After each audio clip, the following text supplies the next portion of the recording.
Sometimes, all it takes to break open, to break patterns, and to break curses is the simple decision that you deserve to be alive. That decision can change everything.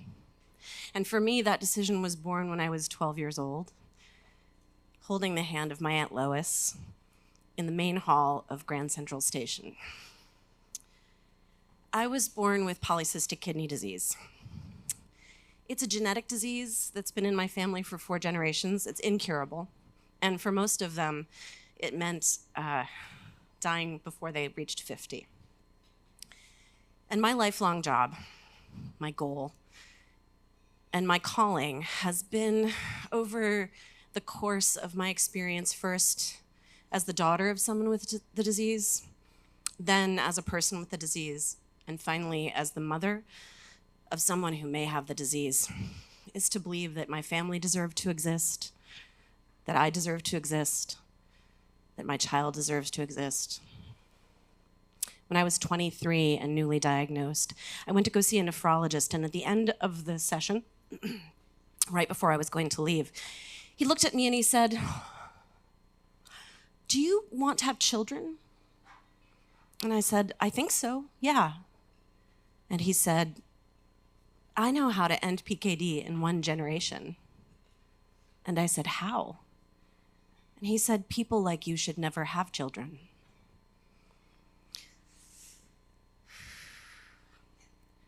America is in love with eugenics.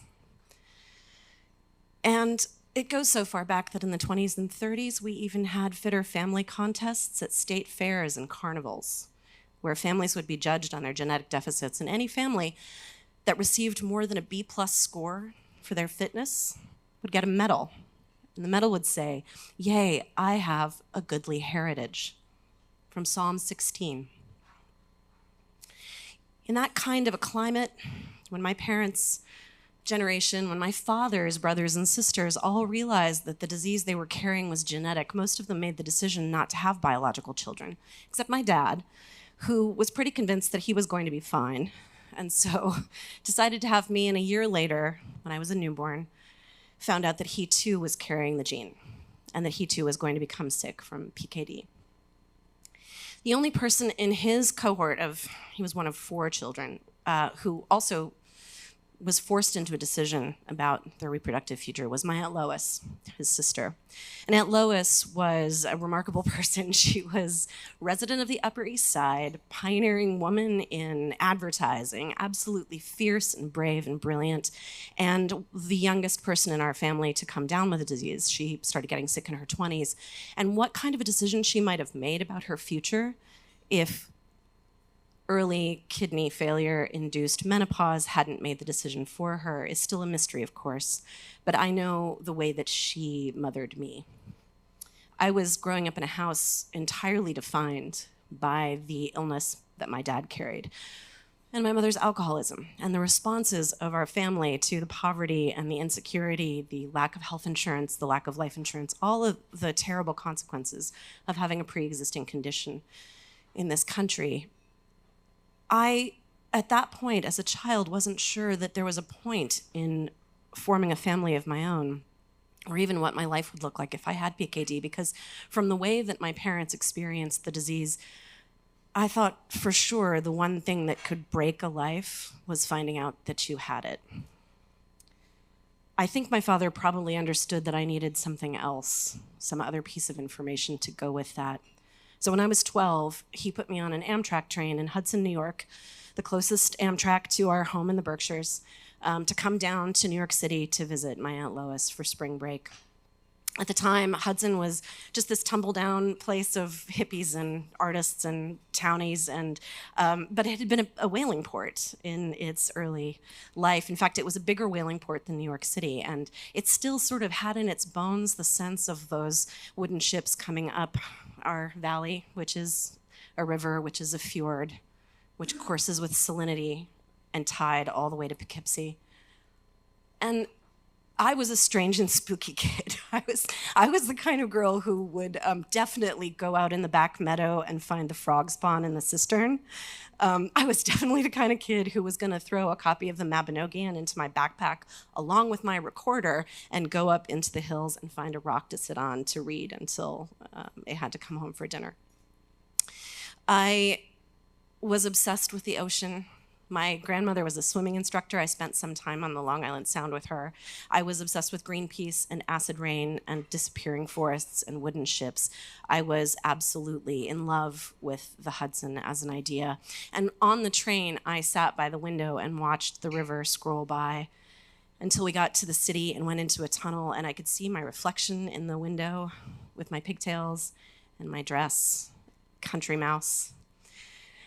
And when we got to the station, the conductor took me off the train and helped me to the platform and waited until my aunt arrived. And she appeared in the crowd in a bright red coat she had sewn herself while she was in dialysis, with a close crop bob haircut and a cigarette and a purse, absolutely different than the bohemian messiness of my mother and father. And she parted the crowd and spotted me, and she and the conductor exchanged a look, and I went off with her. She looked at me and said, "Was it a good trip?" And I said, "I saw the Hudson." And she said, "That is one hell of a river. Come on, kid, I got something to show you." And she took off through the crowd, and I had to run to catch up. But she led me down the platform, up through stairwells, through tunnels, and finally into a giant marble hallway where she stood for a moment and said, "This is the Whisper Gallery. If I stood over there and you stood over here, you could still hear me, even if I whispered as if I was right next to you." And before I could even take that in, she was off. And I followed her until we stood at the entrance to the main hall of Grand Central Station. She walked me in, and the first thing that I noticed, of course, was just the things on the ground level: people, the big clock, the boards full of train times, the ticket windows. And she knew that I wasn't seeing what she wanted me to see, so she looked down at me and she said, "Look up, kid." And I tipped my face up to the light of the ceiling and saw instantly this incredible, vertiginous, divine space with its blue-green paint and its constellations picked out in gold and tiny light bulbs. And something opened up in my chest, some piece of the tension that had been with me on the whole train ride, something I had even not quite noticed, a way that all of that brittleness was starting to peel back from me like the shell of a steamer clam. But in that moment, looking at that ceiling, it broke open and a liquid worry poured off me into a puddle on the marble floor. And I said, "Oh." It was everything that I had been unaware that I wanted. It felt like swimming in the open ocean. It felt like being on a ship on the sea. It felt like a taste of everything that I wanted. The first taste. She looked down at me. She took my hand, and there was something about it, the way she was in charge, the way I was so safe to open up, so safe to want something. She said, "I know, it's something else." She was trying to teach me something I was going to need later on.